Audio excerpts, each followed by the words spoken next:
Statute Bharat के channel पर आप सभी का बहुत बहुत स्वागत है। साथियों, हाल ही के दिनों में हुई एक वर्ल्ड अफेयर की एक अहम घटना को हम यहाँ पर सही से विश्लेषण करने वाले हैं और ये खबर जो आपके मोबाइल तक भी पहुँची गई होगी वो था इजराइल का दोहा एयर स्ट्राइक। आइए इस वीडियो में हम समझेंगे कि भाई अब इजराइल को ये क्या हो गया कि वो मिडिल ईस्ट में कतर पे जाके एयर स्ट्राइक कर रहा है। क्या इसकी वजह है और क्या इसके परिणाम हो सकते हैं वर्ल्ड अफेयर पे? क्या भारत को ये कुछ प्रभावित कर सकता है? आइए हम जानेंगे। तो सबसे पहले हम घटना का परिचय जान लें। तो 9 सितंबर 2025 को इजराइल ने कतर की राजधानी दोहा में एयर स्ट्राइक की और ये जो था ये लेक तौफिया इलाके में आवासीय भवन को इसने निशाना बनाया।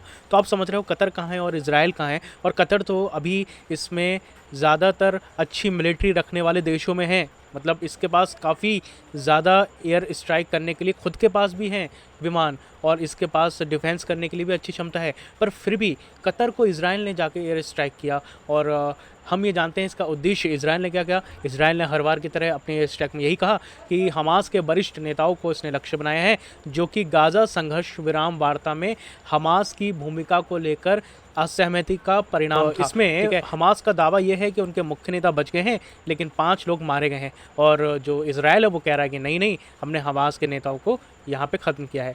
तत्काल प्रभाव क्या हुआ? कतर की संप्रभुता पर ये गंभीर सवाल है, क्योंकि दोस्तों कोई भी ऐसे किसी भी देश पे जाके आप एयर स्ट्राइक नहीं कर सकते और ये मिडल ईस्ट में बहुत बड़ा मुद्दा हो गया है। अभी भी लोग इस पे बात कर रहे हैं। इसके अलावा गाज़ा संघर्ष विराम प्रक्रिया भी बाधित हुई है। ऐसे में देखो, गाज़ा में तो अब पूरी तरीके से आपको पता है इजराइल उसमें कंट्रोल करने चाहता है, लेकिन अगर ऐसे एयर स्ट्राइक होंगे, मतलब कतर पे जाके इन्होंने एयर स्ट्राइक किया, तो सीधी सी बात है जो और भी इसको बाधित करने की प्रक्रिया तो ये कर ही रहे हैं और ये क्षेत्रीय तनाव में वृद्धि कर रहा है। अगर कतर पे जाके बम गिरा है इसने और कल को और भी जो मिडिल ईस्ट के देश हैं, भले ही वो यूएसए के दबाव में कुछ बोलते नहीं हैं, पर वो भी तो इस चीज़ को फील कर रहे होंगे कि कहीं इजराइल जाके हम पे भी जाके कहीं एयर स्ट्राइक ना कर दें और ऊर्जा और व्यापार और कूटनीति पर असर पड़ेगा, क्योंकि आपको पता है कि कितना सारा जो ऑयल है वो वहाँ से ज़्यादा देशों में जाता है। हमारा भारत भी अब तो वैसे रूस से ज़्यादा खरीद रहा है, लेकिन हम किसी भी देश पर अकेले डिपेंड नहीं हो सकते। हम हर तरीके से ये संयम बनाने की कोशिश करते हैं कि अगर कोई भी हालात हो तो भारत पे उस पर ज़्यादा असर ना पड़े, है ना।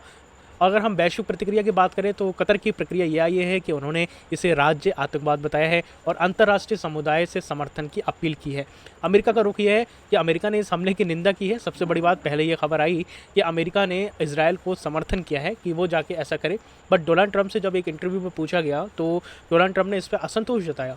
अब सवाल ये उठता है कि क्या अमेरिका की सहमति थी या नहीं थी, ये तो वक्त ही बताएगा। और अगर यूरोपीय संघ की बात करें तो रूस, ब्रिटेन और यूरोपीय देशों ने इस कार्रवाई की कड़ी निंदा करी है। संयुक्त राष्ट्र ने भी शांति बनाए और संयम बरतने की अपील की है। अगर हम राजनीतिक महत्व की बात करें साथियों इसमें, तो ये मध्य पूर्व में शक्ति संतुलन पर एक गहरा असर है ना।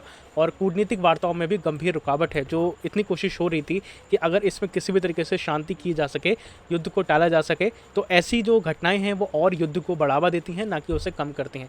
और जो शांति के वैश्विक सहयोग और शांति के प्रयास हो रहे हैं उसके लिए भी ये चुनौती हैं। अब अगर हम भारत के नज़रिए से देखें तो देखो, भारत कभी भी किसी भी एक देश का खुलकर समर्थन नहीं करता है। वो इजराइल को भी नहीं खुल के सपोर्ट करता है, ना ही हमास को खुल के सपोर्ट करता है। तो ऐसे में भारत के लिए बहुत ज़रूरी है कि मिडिल ईस्ट में शांति बनी रहे, क्योंकि इससे अगर शांति नहीं रहेगी तो आपको पता है कि मिडिल ईस्ट में हमारे देश के कई सारे जो लोग काम करते हैं वो मिडिल ईस्ट में करते हैं। भारत को कई रुपए वो वहाँ से भेजते हैं कमा के। अगर वहाँ पर अशांति फैलेगी मिडिल ईस्ट में तो भारत के लिए जो ऑयल है उसके लिए भी एक चैलेंज बनेगा। दूसरा, जो इतने सारे लोगों को वहाँ पर एम्प्लॉयमेंट मिला हुआ है, अगर अशांति रहेगी तो वो भी दिक्कत में आ सकती है। तो फिलहाल आज की वीडियो में इतना ही। ऐसी वर्ल्ड अफेयर्स के लिए हमारे चैनल को सब्सक्राइब कर लीजिए, करंट अफेयर्स के भी कर सकते हैं और PDF चाहिए हैं तो हमारे टेलीग्राम चैनल को ज्वाइन कर लीजिए। मिलते हैं अगली वीडियो में। जय हिंद, वंदे मातरम।